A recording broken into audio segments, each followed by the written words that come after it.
In this class, we are going to introduce you about the electromagnetics. So for the first topic, we are going to see about the review of vector algebra.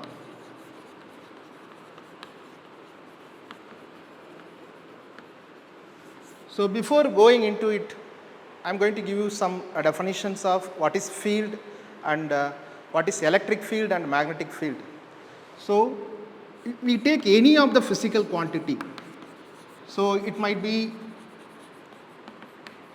a light, temperature, humidity, anything else, whatever it is called as physical quantity, the impact of physical quantity from its source is calculated with the help of field. The impact of physical quantity around its source is calculated with the help of field. So here in electromagnetic field, we are going to see about two fields, they are electric field and magnetic field. So what is electric field? So in case of electric field, it originates from an electric charge. So the charge is usually represented as Q, and the magnetic field. So the electric charge is the source for an electric field. So what is the source for a magnetic field? So these charges, when moved from one place to another place in a specified amount of time, it constitutes current. So wherever there is current, a magnetic field is created around it. So the source responsible for the electric field is charge, and the source responsible for the magnetic field is current. We are going to study this field and its distribution with the help of vector algebra. So before going into it, we have to know about what is scalar and what is vector. So any of the physical quantities can be represented with the help of either scalar or vector. A scalar has got only magnitude. It has got only magnitude, and a vector is usually represented with the help of magnitude and direction.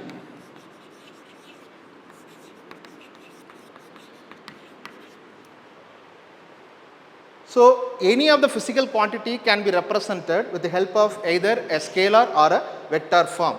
So the scalar is usually a constant value and it has got only magnitude, and a vector is usually represented with the help of a magnitude along with the direction. So we will denote it with the help of an arrow over it, and it has got a magnitude as well as a direction. So the direction of the vector is usually represented by a unit vector. The direction of a vector is usually represented with the help of unit vector. So unit vector can be derived from the vector by means of dividing the vector value with its magnitude. So this is all about scalar and vector. Next we are going to see about the vector algebra, the operations on vector. So the mathematical operations on vector, we call it as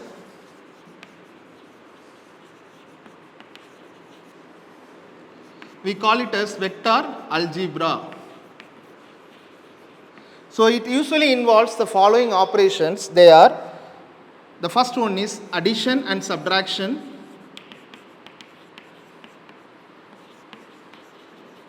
The second thing is multiplication. So the addition and subtractions are usually carried out by means of two laws. They are, we call it as tail to head method and parallelogram law.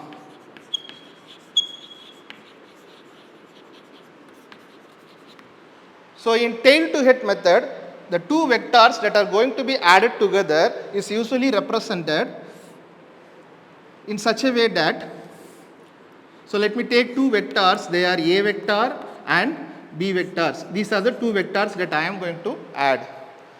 In case of tail to head method, we have to represent the vectors in such a way that from the head of the first vector, the second vector tail is located, and we have to traverse from the tail of the first vector to the head of the second vector. So this traversal will give the resultant vector addition value. So this is A vector and this is B vector. The resultant sum is represented by traversing from the tail of the first vector to the head of the second vector. So here we have the sum vector, that is the resultant sum vector, it is equal to A vector plus B vector. So in case of parallelogram law, the two vectors are usually represented as two adjacent sides of the parallelogram. The two vectors that we have taken here are A vector and B vector. These two vectors are represented as adjacent sides of the parallelogram. So we are constructing a parallelogram with the help of this adjacent side, and the diagonal of this parallelogram gives the sum vector. So the diagonal of the parallelogram is going to give the sum of A vector and B vector.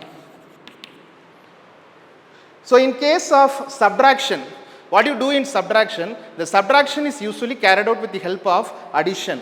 The subtraction is usually carried out with the help of addition. So here we have got A vector and B vector. When this B vector is shifted 180 degree backwards, it represents minus B vector.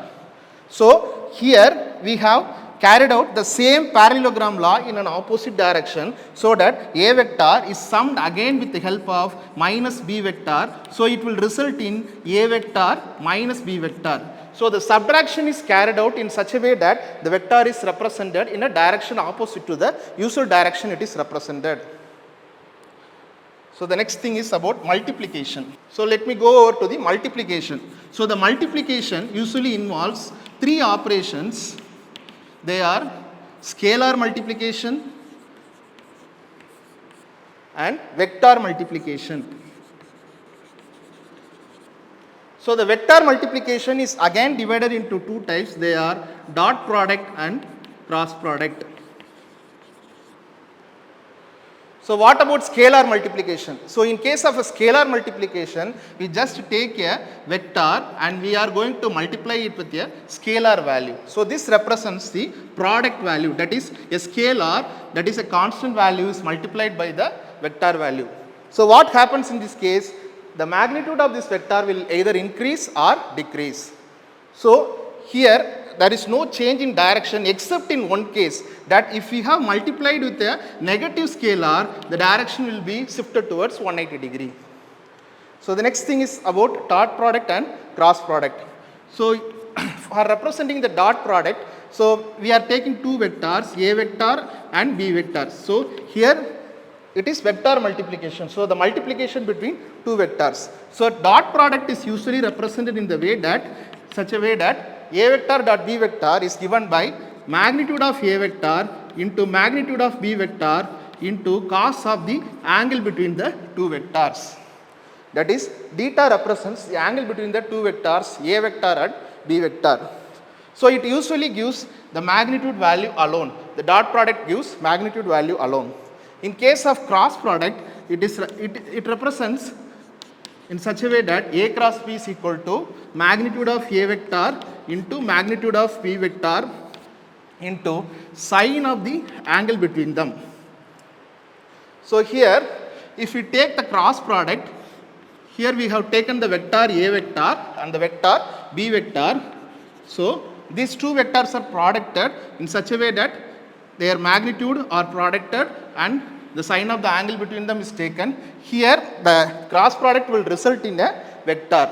So the direction of the vector will be perpendicular to the plane containing both A vector and B vector. So here AN represents the direction of the vector. So usually in electromagnetic fields, the vectors are represented in three-dimensional coordinate systems. Let me take an example of a vector along three direction, that is x direction, y direction and z direction. Let AX be the magnitude along x direction, AY is the magnitude along y direction and AZ is the magnitude along z direction. Similarly, I am taking a vector B vector where Bx is the magnitude along x direction, By is the magnitude along y direction and Bz is the magnitude along z direction. So the dot product between these vectors, the unit vectors, in case of dot product, here usually the dot product between the two same direction vector will result in a magnitude of 1, because here the unit vector will always have the magnitude 1. So 1 into 1 into cos of 0 degree. These three coordinates x, y and z are perpendicular to each other. All these coordinates are perpendicular to each other. Therefore, the cross product, the dot product between the x along with y, x along with z will result in, as they are perpendicular, they are having 90 degree and cos of 90 degree is equal to 0. Therefore, this value will become 0. Therefore, we can represent the dot product between two three-dimensional vectors as the simultaneous product of magnitude of the each along the same direction. So, we will get ax bx plus ay by plus az bz. Similarly, in case of a cross product, so the cross product vector between the two three-dimensional vectors are usually represented as a determinant value which is given as a vector cross b vector is equal to the three dimension. The first row represents the unit vectors ax, ay and az, and similarly the magnitudes of each of the vectors are represented in this consecutive rows, that is ax, ay, az, bx, by and bz. So with this we have seen the algebraic operations between vectors. Thank you.